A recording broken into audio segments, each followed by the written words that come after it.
Good evening and welcome to the FIH Odisha Hockey Men's World Cup show. Today, joining me from India on the ground, where all the excitement is happening, is Cedric D'Souza. Familiar name and face to this show, and also international coach and currently doing the commentary at the World Cup. Cedric, thank you very much for joining me tonight. My pleasure, Marsha, always. Yeah. And in Australia, but South African, international hockey umpire. We've seen Peter right on the TV screens. We've heard your voice through the little cameras on field in action, having umpired more than 139 international games, Olympics, World Cups, to name a few of the tournaments under your belt. Peter, thank you so much for joining us this evening as we talk all things Men's World Cup. Thanks, Marsha, for having me. Yeah. So, gentlemen, we are through the pool stages. We saw some teams dominate, like Australia and the Netherlands, where they came through comfortably as the winners of their pools respectively. However, in pools B and D, we were left, it was down to the wire, where we saw both Belgium and England progress as the winners of the pool on goal difference. Cedric and Peter, from your experience, how important is that position as at top of the pool for any team at this stage in the tournament? Shall we start with you, Cedric? Well, I think it's important because you top the pool and you say you're in a winning groove. Okay, even if you've drawn matches and you still top the pool, you're still a topper, and that gives you a couple of days off more than the teams which have to play the classification, the qualification matches again. So from that aspect, I think it's very important to have that feeling of winning, even though as you top it, that's critical. Yeah, and Peter, that extra rest day, you've seen this before in other tournaments as well. We saw it in the Women's World Cup, where that extra rest day was really beneficial for the teams, and you saw those teams that got that automatic ticket to the quarterfinal also have a better success rate through the tournament. What do you think some of these teams should really pay attention to as they also encounter an extra rest day? Sometimes it can be disruptive, but what do you think that they should focus on? I think, Marsh, that a major factor, as we've seen watching on telly, is the heat and how the teams have been affected by that as well. So I think the reward for winning your pool is, like you say, those extra few days off. And those teams are going to savor that as well, because to have to play that extra game in the stifling heat really will take its toll on the players.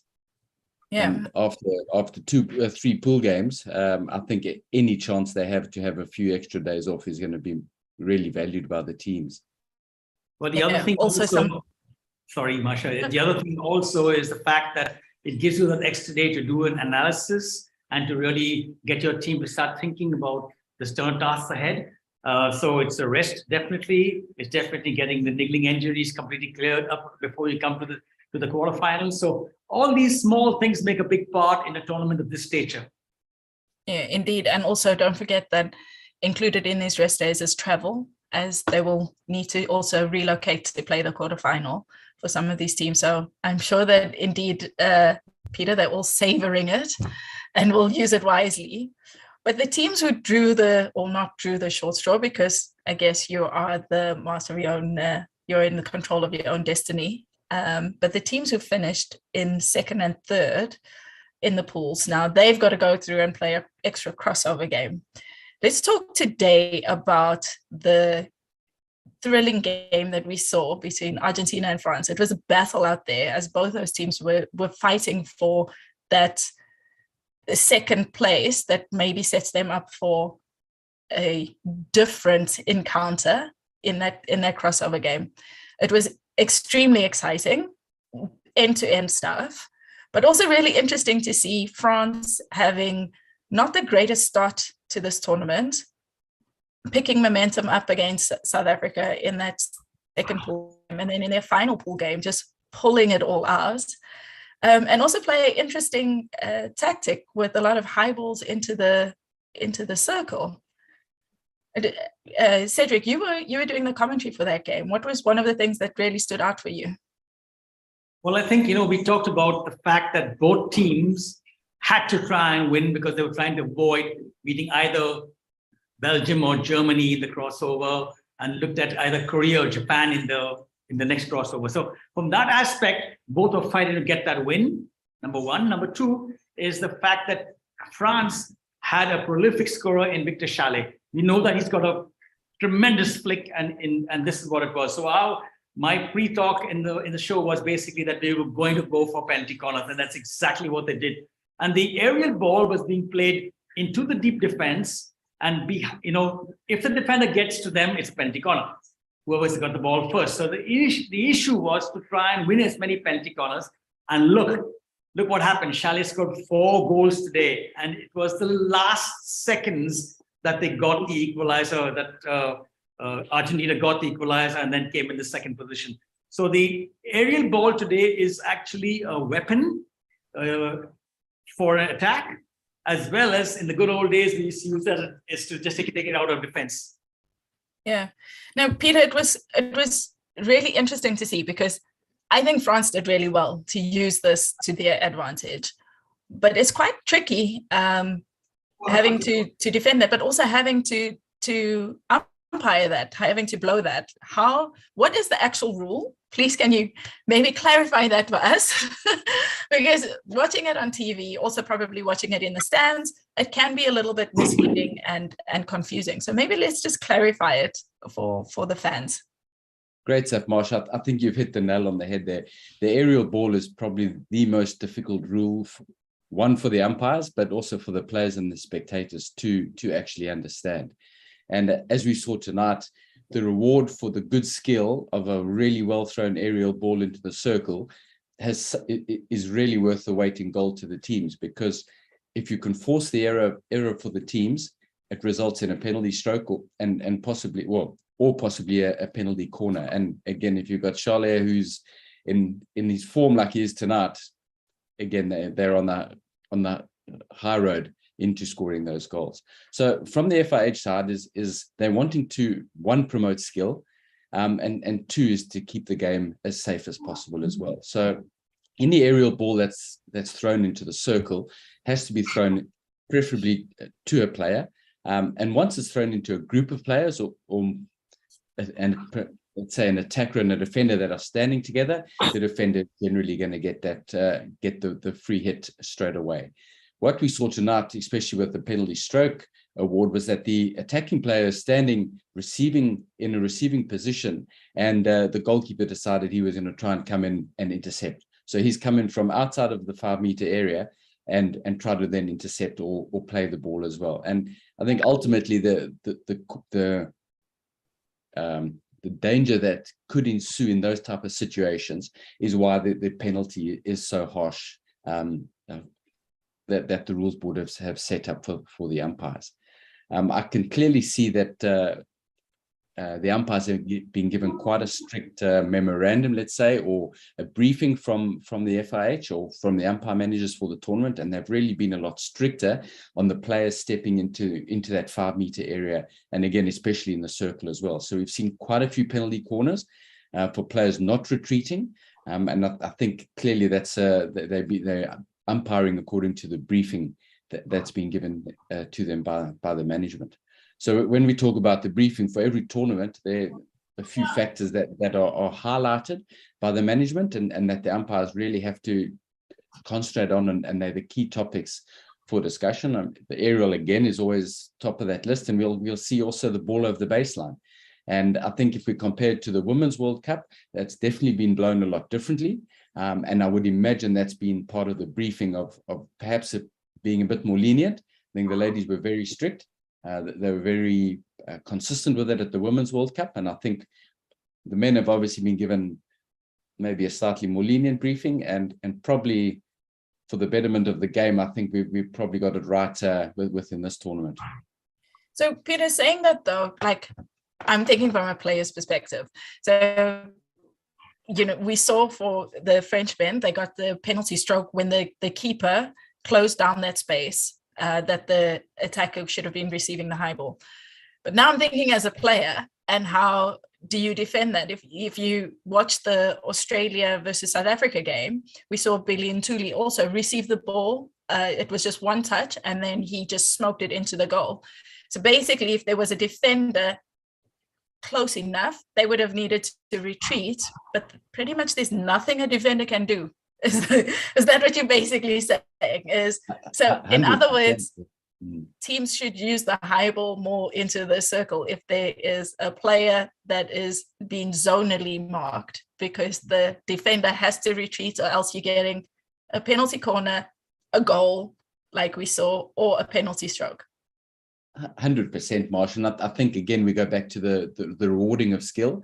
And if the players are able to throw aerials directly to the open player in the circle, they've got it's a 100% chance of getting a really good outcome. And if we look at that South African game earlier on today, when the aerial was thrown into Ntuli, he was put under quite a bit of pressure. And that's the difficult thing of the poor umpire, is it's all in the timing. And I think that's a buzzword that gets spread around a lot in the umpiring circles of getting the timing right.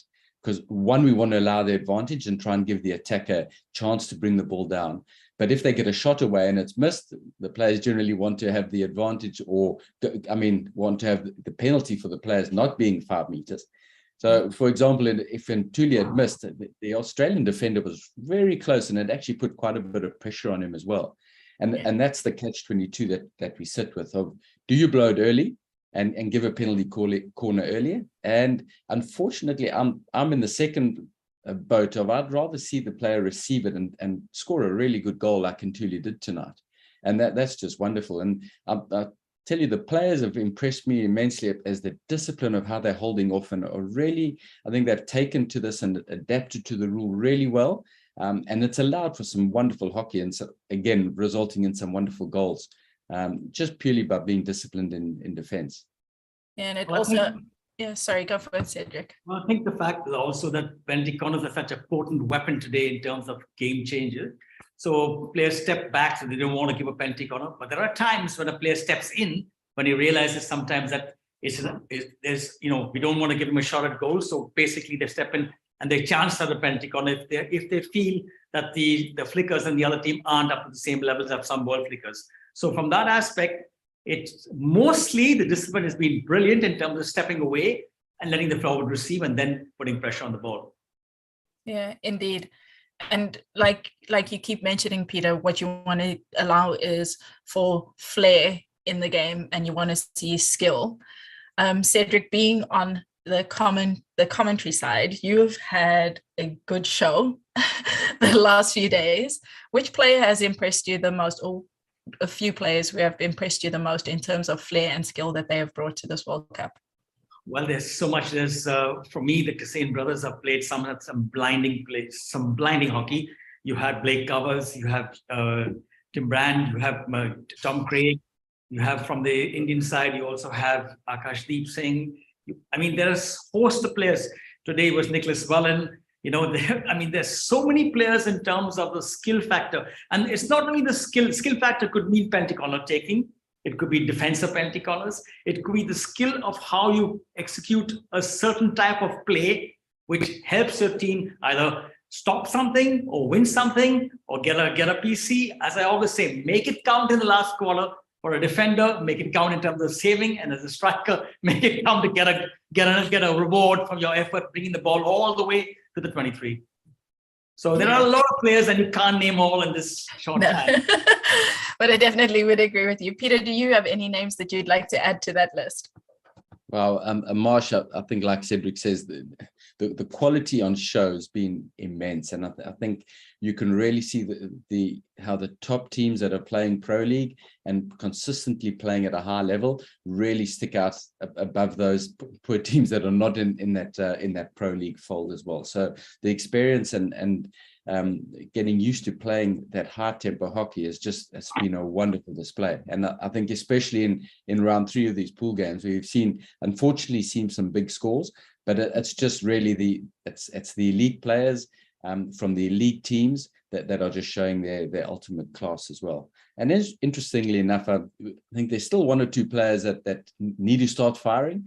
I mean, I look at a Christopher Ruhr, who we know there's something in that tank, and we're just waiting for that to explode, and that's going to be really electric when players like him do really set the world alight. Yeah. When you just look at the top scorers in this tournament so far, okay, you've got Victor Chalet with 6 goals, all PCs. I mean, 4 penalty corners and 2 penalty strokes. The next one is Thierry Brinkman, who had 1 PC and 4 goals and field goals. So you've got a mixture. Some are scoring from penalty corners, penalty strokes. Some are scoring from open play. You have Tom Craig with 4 field goals. So it's just an open game. And I completely agree with Peter in terms of seeing the fact that Christopher Ruhr, we were talking about it, just watching him, that he hasn't really fired. And when he does fire, my God, there's going to be lots to talk about. Yeah.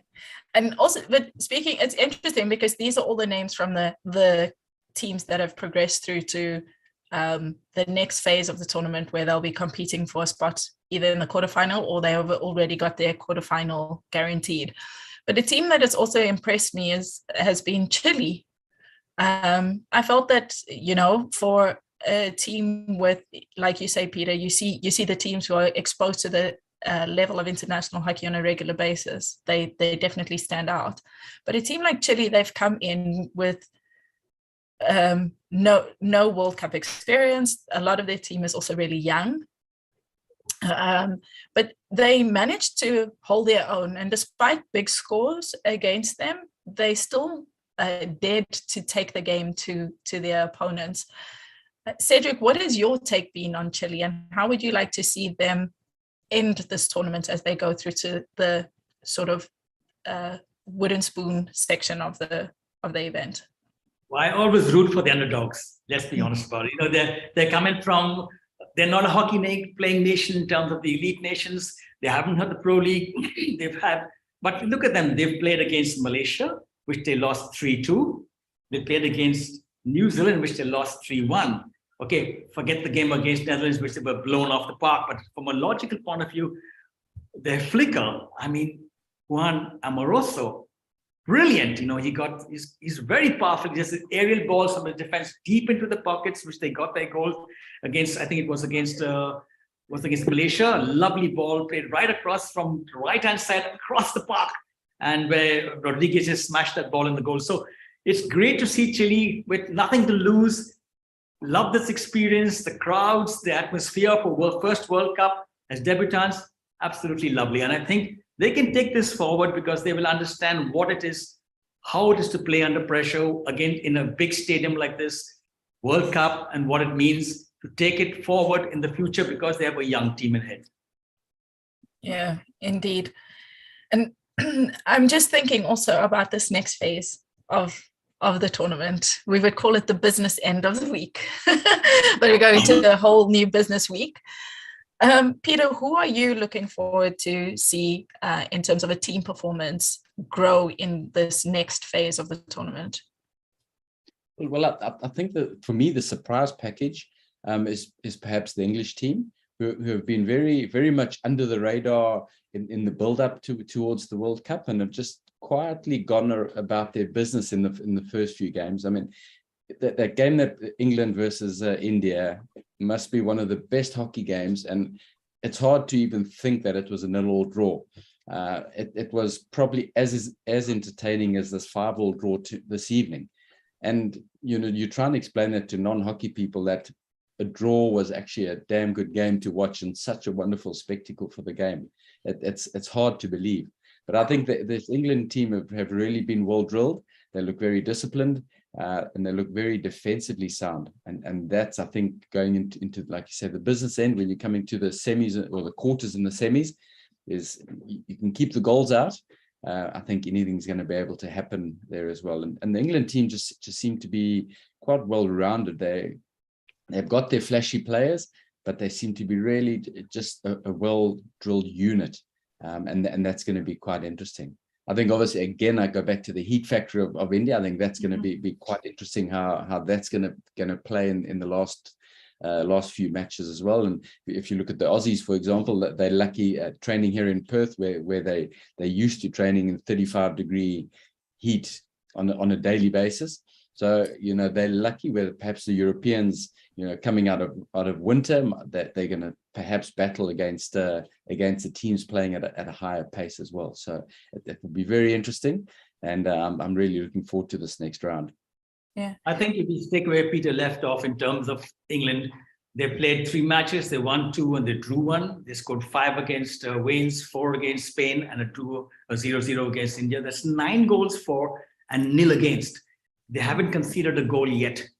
Number 1. Number 2, they only got to get their penalty corner drills in place. Yeah. They've got so many penalty corners and they haven't really scored when they have Sam Ward and Nick Van Dijk there in front. So they need to get that act if they want to go. Look, they've played fantastic hockey. As Peter very rightly said, it's a complete unit.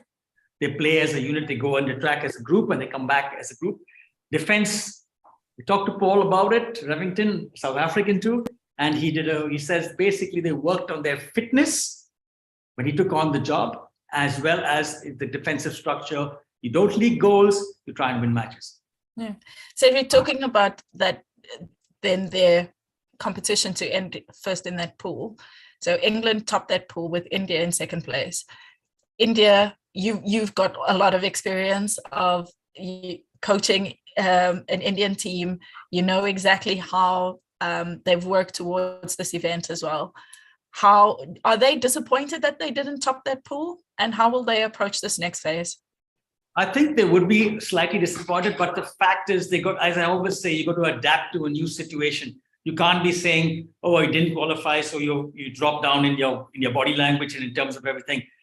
India needs matches all the time. The youngsters that play in this team love to play matches. So from an aspect, and they're used to the heat.